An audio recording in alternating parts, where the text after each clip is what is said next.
Hi ஜலகடீஸ், welcome back to our channel. நான் தான் உங்கள் கனிமொழி பாபு. ரொம்ப நாள் ஆச்சு நம்மளோட சேனலில் வீடியோ வந்து.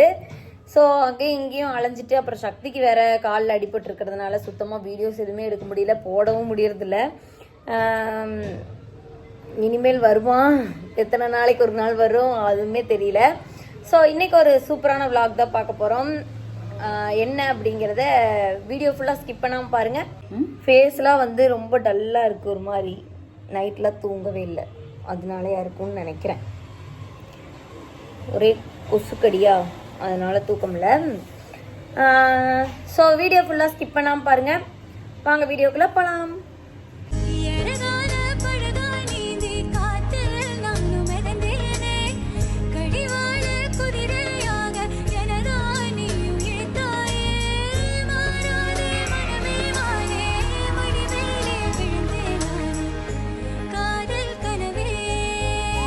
நம்ம இந்த வீடியோவில் என்ன நடக்குதுன்னு பார்க்கறதுக்கு முன்னாடி நிறைய பேர் எங்கிட்ட கேட்ட ஒரே கொஸ்டின், உங்களோட ஃபேஸ் எப்படி இவ்வளோ க்ளோவாக இருக்குன்னு. அதுக்காக நான் யூஸ் பண்ணுற ப்ராடக்ட் தான் நியூட்ரிடம். ஃபர்ஸ்ட் என்னோட ஃபேஸை வாஷ் பண்ணிக்கிறதுக்காக நியூட்ரிடம் டீடக்ஸ் கிளென்சர் எடுத்துக்கிறேன். அதை நல்லா நம்மளோட ஃபேஸில் அப்ளை பண்ணி நம்மளோட ஃபேஸை வாஷ் பண்ணிக்கலாம்.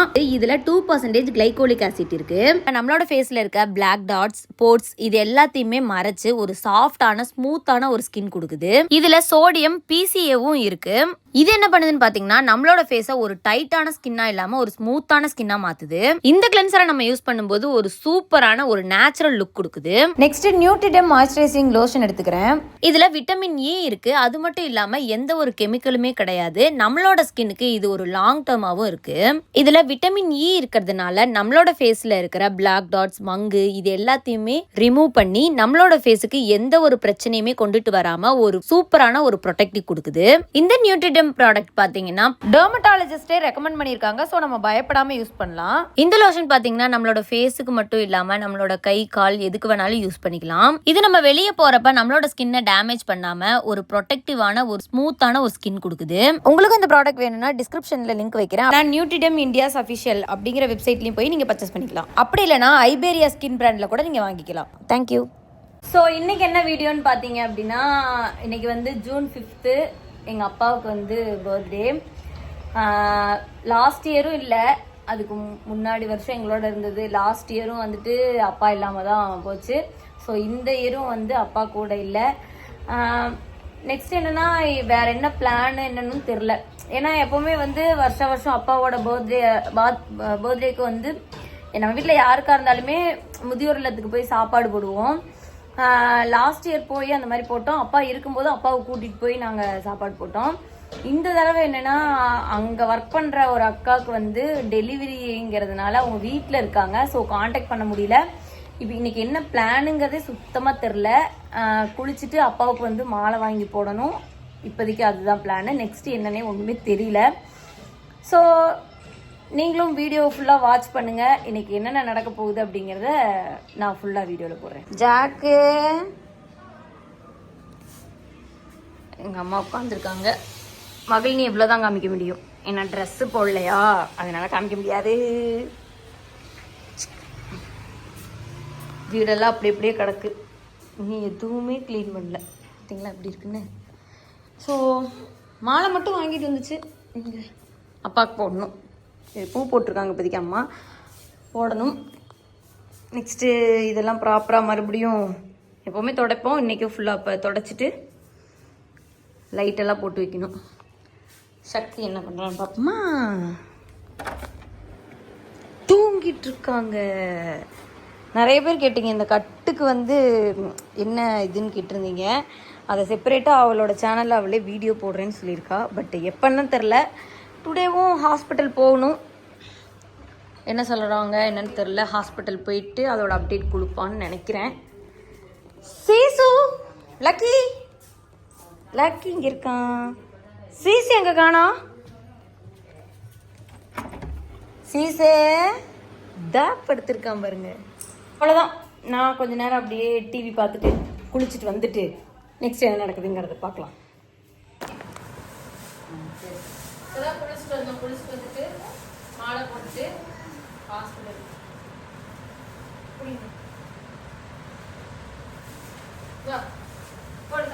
அது பிரிச்சு விடுங்க, பிரிச்சு விட்டு போடுங்க. இப்படி சொல்லி விட்டு அங்கேயே சொல்லி விடுங்க. ஏற்கனவே பூ காலையிலேயே வச்சுட்டேன்.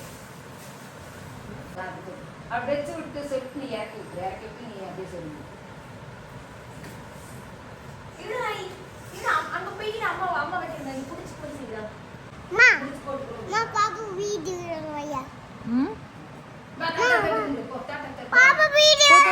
அம்மா எடுக்கிறேன் இப்போ.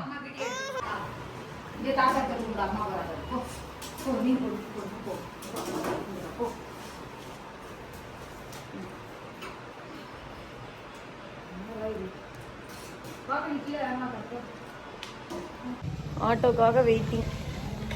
எப்பவுமே அவர் வந்து ஒரு 1/2 மணி நேரம் நிற்பாரு. நாங்கள் கிளம்பி வர்றதுக்குள்ள அவர் காண்டாயிருவாரு. இன்னைக்கு நாங்கள் கீழே வந்து 10 நிமிஷம் ஆச்சு. எப்படி இவளுக்கு நம்ம போயிட்டு லேட்டாக தான் வருவாங்க. அதனால கூப்பிட்டுட்டு கொஞ்ச நேரம் கழிச்சு போகலாம்னு 2வது தடவை ஃபோன் அடிச்சிட்டேன். அண்ணா இன்னும் வந்துட்டு இருக்கேம்மா அப்படின்னாரு. வந்துக்கிட்டு இருக்காங்க. வந்தது சரி, இன்னைக்கு அப்பாவுக்கு பிறந்தநாள் என்ன நினைக்கிற? அப்பாவுக்கு பிறந்தநாள் தான் நினைக்கிறேன். அவரே இல்லை என்ன நினைக்கிறது? இல்லை என்ன ஏதாச்சும் தோணும் இல்லை உனக்கு? ஏதாவது தோணும்னா எங்கள் அப்பா இருக்கும்போதே இந்த பர்த்டே எல்லாம் செலிப்ரேட் பண்ண விட மாட்டார். நாங்களே வந்து ஏதாவது கேக்கு அந்த மாதிரிலாம் வாங்கினோன்னா எதுக்குப்பா அப்படின்ட்டு வெட்ட மாட்டார். அதனால் வந்து நார்மல் டேஸ் மாதிரி தான் அந்த ஹாப்பி பர்த்டேலாம் இருக்கும். அதனால் ஒரு இல்லை, அது மட்டும்தான். லாஸ்ட் இயர் இல்லை, இப்பயும் இல்லை. ஆனால் எப்படி சொல்கிறது, கூடயே இருக்கிற மாதிரி தான் இருக்குது. ஃபர்ஸ்ட் லாஸ்ட் இயர் கூட நம்மளுக்கு கொஞ்சம் ஏதோ பண்ணணும்னு நினைக்கிறேன் நான். இந்த வருஷம் எதுவுமே பண்ணவே இல்லை. எனக்கு கால் இப்படி வச்சுட்டு அவன் மட்டும் ஒத்தையில எங்கே அலைவா, சுத்தமாக முடியாது இல்லை. நான் கொஞ்சம் நல்லா இருந்துட்டா கூட 2 பேர் ஏதாவது ஒரு பிளான் பண்ணி கோவிலுக்கோ இல்லைன்னா சம்திங் ஏதாவது ஆசிரமத்துக்கோ எங்கேயோ ஒன்று பிளான் போட்டுருவோம் கண்டிப்பாக. ஆனால் இப்போ இப்படி இருக்கிறதுனால அவன் மட்டும் தனியாக எந்த பிளானுமே போட முடியலை. அதனாலயே அப்படியே ஒரு மாதிரியே காலையிலேருந்து அப்செட்டாகவே இருக்குது. என்ன பண்ணுறது? இன்னைக்கு என்னன்னா ஹாஸ்பிட்டலில் போய் ஏதாவது ஆப்ரேஷன்லாம் இல்லை அது ஏதாவது சொல்லிட்டாங்கன்னா தான். ஏன்னா இன்னைக்கு தான் வர சொல்லியிருக்காங்க. இன்னைக்கு நம்ம என்ன போய் என்ன பார்க்குறோமோ இன்ஜெக்ஷன் எல்லாமே தான் போகிறோம். ஒரு வேளை போயிட்டு எந்த பிரச்சனையும் இல்லைன்னு சொல்லிட்டா அதுவே அப்பாவோட ஆசீர்வாதத்தில் எங்களுக்கு பெரிய ஒரு இதாக மறுபடியும் கட்டுப்போட்டே சரி பண்ணிக்கலாம் அப்படின்ட்டாங்கன்னா எங்கள் அப்பா வந்து பர்த்டேக்கு எனக்கு கொடுத்த கிஃப்டாக நான் நினச்சிக்குவேன். அப்படி இல்லை நீ வந்து ஆட்டம் ஆடுன்னு எங்கள் அப்பா சொன்னதுக்கு எங்கள் அப்பா வந்து யோசிப்பார் இவங்க வந்து இப்படி தான் அப்படின்னு சொல்லி. அதையும் மீறி நாங்கள் ஒரு விஷயம் பண்ணும்போது தான் எங்களுக்கு இந்த மாதிரிலாம் அடிவிடும். அதுக்கு பனிஷ்மெண்ட்டாக எங்கள் அப்பா கொடுக்கணும்னு நினச்சாரு அப்படின்னா இது வந்து சர்ஜரி லெவலில் போகும். இல்லை அப்படின்னா வந்து கட்லேயே ரெடி பண்ணிக்கலாம்னு சொல்லுவாங்க. So stay tune. எங்கள் அப்பாவோட எல்லாரும் கேட்டுகிட்டே இருக்காங்க காலுக்கு என்னாச்சு எப்படி அடிபட்டுச்சுன்னா. அதுக்கு நீ வீடியோ போடுறியா இல்லையா? போடுறேன். எப்போ உட்காந்து பேசணும், என்னால் உட்காரவும் முடியல. நல்லா காலை நீட்டிட்டு கிளவியாட்ட உட்காந்துட்டு எங்கே போயிடும் விளாக் எடுக்கிறது. ஆனால் இப்போ எடுத்தா நான் நிறைய பேர் கேட்குறாங்கல்ல. ஸோ அதனால் அதுக்கான வீடியோ வந்து அவளோட சேனலில் வரும். யாரும் மிஸ் பண்ணிடாதீங்க. சக்தி அஃபிஷியல் சேனலை வந்து ஃபாலோ பண்ணி வச்சுக்கோங்க. அவனால் நிற்க முடியல. ஸோ ஆட்டோக்காரனுக்கு கால் பண்ண போகிறேன். ஹாஸ்பிட்டலில் போய் என்ன நடக்குதுங்கிறத பார்த்துடி.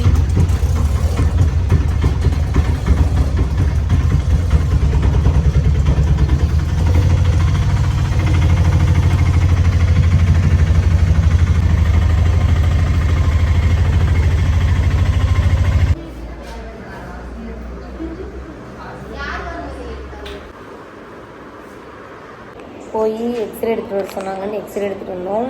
இப்போ ஓரளவுக்கு ஓகேவா இருக்குங்கிற மாதிரி சொல்லியிருக்காங்க. டாக்டர் வந்தால் தான் அதோட ரிசல்ட்டு என்னன்னு தெரியும். சக்தி எங்கே படுத்திருக்கா. மாவு கட்டு அடுத்த மறுபடியும் இன்னொரு கட்டுக்கு ரெடி ஆகிட்டாங்க. எனக்கு தெரிஞ்சு அடிபட்டு ஒரு 2 வீக்ஸ் இருக்கும்னு நினைக்கிறேன். 2 வீக்ஸ் இருக்குமா அடிபட்டு? 3 வீக்ஸ் ஆகுதா? 3 கட்டு மாற்றிட்டாங்க இதோட. இப்போ டாக்டர் வந்தால் தான் என்ன நிலவரத்தை இருக்குன்னே தெரியும். ஓகே, என்னங்கிறத பார்ப்போம். நீங்கள் மறுபடியும் அடுத்து எப்போ வர சொல்ல போகிறாங்கன்னு தெரியல. இதுதான் இப்போ பிடிச்ச கட்டு, சக்தியோட காலில் இருந்து கட்டு. இப்போ படுத்துருக்காங்க மேடம். வந்து இப்போ கட்டு போட்டுருவாங்க மறுபடியும் காலில் சத்துன்னு. வெயிட்டானா ஐயோ நல்ல வெயிட்ரி. தூக்கிட்டுலாம் நடக்க முடியாது, கஷ்டம். மன்னர் பரம்பரை, மண்ணாங்கட்டி பரம்பரை, இப்போ புழு மாவுக்கட்டு பரம்பரையாக்கிட்டான். புழு மாவுக்கிட்டான், புழு கலரான். ஏன்டா இப்படி? ஏன்க்கா புழு கலரில் ஆரஞ்சு கலர் ரொம்ப எரிக்கிற மாதிரி இருக்கும். கொஞ்சம் டிஃப்ரெண்ட்டாக இருக்கட்டும். நீனா டிஃப்ரெண்ட்டாக யோசிப்பீங்களா?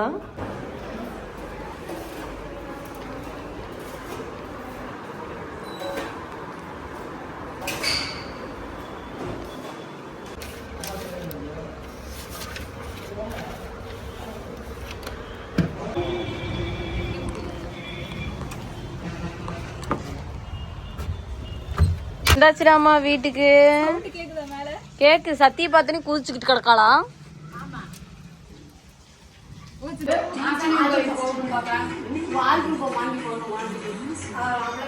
போடு ரிப்பீட்டட் தான்.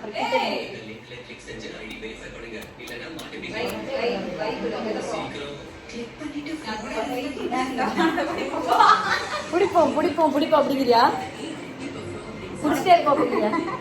ஹாஸ்பிட்டல்லேருந்து வர்றதுக்கே கொஞ்சம் ஈவினிங் ஆகிடுச்சு. அதுக்கப்புறம் ஸ்ரீயும் பாலினியும் வர சொல்லி கடைக்கு போய் இந்த மாதிரி கொஞ்சம் இல்லாதவங்களுக்கு வந்துட்டு நம்ம லுங்கியும் சாரியும் வாங்கி கொடுத்தோம்.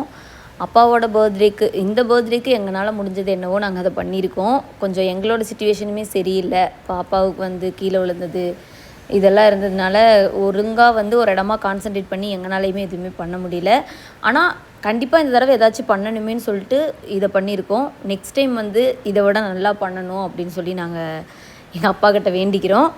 ஸோ வழக்கம் போல் நம்ம வீடியோஸ் பார்க்குறவங்க, நம்ம வீடியோஸ் பிடிச்சவங்க லைக் பண்ணுங்கள், ஷேர் பண்ணுங்கள், மறக்காமல் சப்ஸ்கிரைப் பண்ணி இந்த பெல் ஐக்கானே கிளிக் பண்ணிக்கோங்க. அப்போ தான் நம்ம போடுற ஒவ்வொரு வீடியோவும் உங்களை சேரும். நெக்ஸ்ட்டு ஒரு இன்ட்ரெஸ்டிங்கான வ்ளாகில் மீட் பண்ணலாம். அதுவரை உங்களிடமிருந்து விடைபெறுவது உங்கள் கனிமொழி பாபு. தேங்க்யூ.